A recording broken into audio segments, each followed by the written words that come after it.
दोस्तों आगे क्वेश्चन देखते हैं। क्वेश्चन नंबर 21, प्राइवेट कंपनी में सदस्यों की न्यूनतम संख्या कितनी होती है? तो इसकी न्यूनतम सदस्य संख्या होती है 2, यानी ऑप्शन डी सही है। और सार्वजनिक कंपनी में न्यूनतम संख्या होती है 7। अधिकतम संख्या की बात करें तो प्राइवेट में अधिकतम संख्या 200 होती है और सार्वजनिक कंपनी में अधिकतम संख्या की कोई सीमा नहीं होती निर्धारण। नेक्स्ट क्वेश्चन देखेंगे कि आय और व्यय का लेखा दिखाता है। क्या दिखाता है?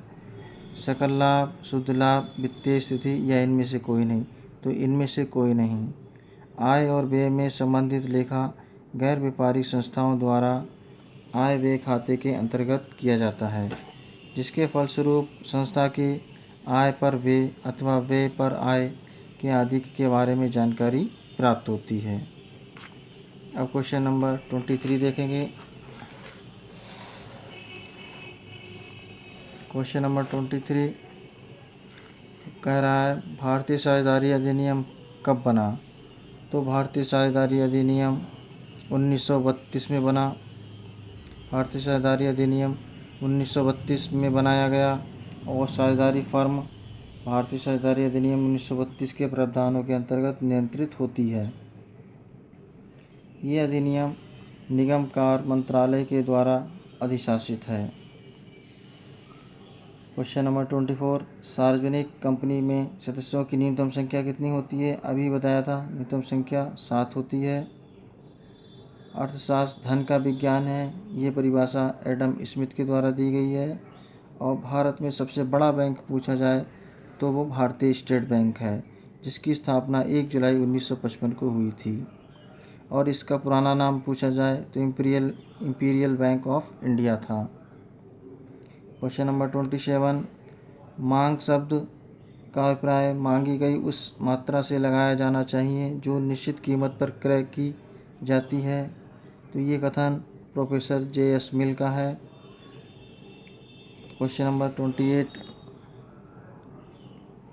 मांग को प्रभावित करने वाले प्रमुख तत्व कौन से हैं? तो ये हैं उपयुक्त सभी, वस्तु की उपयोगिता, आय स्तर और वस्तु की कीमत। क्वेश्चन नंबर 29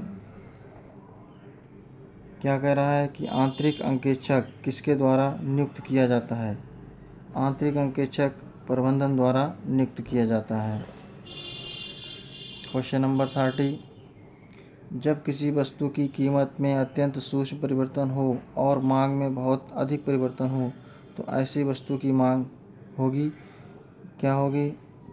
इसके लिए समझते हैं कि जब किसी वस्तु की कीमत में अत्यंत सूक्ष्म परिवर्तन हो और मांग में बहुत ही अधिक परिवर्तन हो तो ऐसी वस्तु की मांग अत्यधिक लोचदार होगी। कैसी होगी? अत्यधिक लोचदार होगी। आगे के देखते हैं कि उत्पत्ति के नियम की संख्या पूछी जाए, उत्पत्ति के नियम के प्रकार पूछे जाएं तो ये सभी उत्पत्ति के नियम हैं। उत्पत्ति वृद्धि नियम, उत्पत्ति समता नियम, उत्पत्ति ह्रास नियम। निम्नलिखित में से ऐसा कौन सा कार्य है जिसे रिजर्व बैंक ऑफ इंडिया नहीं करता है? नोट का निर्गमन, साख निर्माण, विदेशी विनिमय कोष संरक्षण या साख नियंत्रण। तो साख निर्माण का कार्य रिजर्व बैंक नहीं करती है। क्वेश्चन नंबर 33 पे आ जाते हैं। विज्ञापन की विधियाँ कौन सी हैं? तो उपयुक्त सभी विज्ञापन की विधियाँ हैं टेलीविज़न के द्वारा, रेडियो और समाचार पत्र द्वारा। गत वर्ष का क्या अर्थ होता है? गत वर्ष का वो अर्थ होता है कर निर्धारण वर्ष से पूर्व का वित्तीय वर्ष। पूर्ण प्रतियोगिता वह बाजार स्थिति है जिसमें बहुत सी फर्म एक समान वस्तुएं बेचती और इनमें से किसी भी फर्म की ये स्थिति नहीं होती कि वह बाजार की कीमत को प्रभावित कर सके। ये परिभाषा दी है प्रोफेसर लेफ्टविच द्वारा। क्वेश्चन नंबर 36 देखेंगे। पुस्तपालन व्यापारिक तथा अन्य व्यवहारों का मौद्रिक रूप में लेखा करने की कला है। ये परिभाषा दी है स्पाइसर तथा पेगलर द्वारा। क्वेश्चन नंबर 37, दोहरा लेखा प्रणाली पुस्तक की ये वह प्रणाली है जिसमें व्यक्तिगत तथा अव्यक्तिगत खातों का द्वारा लेखा किया जाता है? ये परिभाषा आर.एन. कार्टर के द्वारा दी गई है।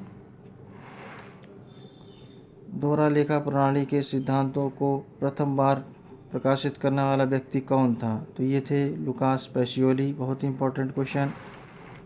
और किस अवधारणा के अनुसार वित्तीय विवरणों के द्वारा समस्त आवश्यक सूचनाओं को प्रकटीकरण आवश्यक है? तो इसका आंसर है पूर्ण प्रकटीकरण की अवधारणा। रहतिये का मूल्यांकन किस मूल्य पर किया जाता है? तो ये लागत मूल्य अथवा बाजार मूल्य दोनों में जो कम होता है उस पर रहतिये का मूल्यांकन किया जाता है। आगे के क्वेश्चन नेक्स्ट वीडियो में। धन्यवाद।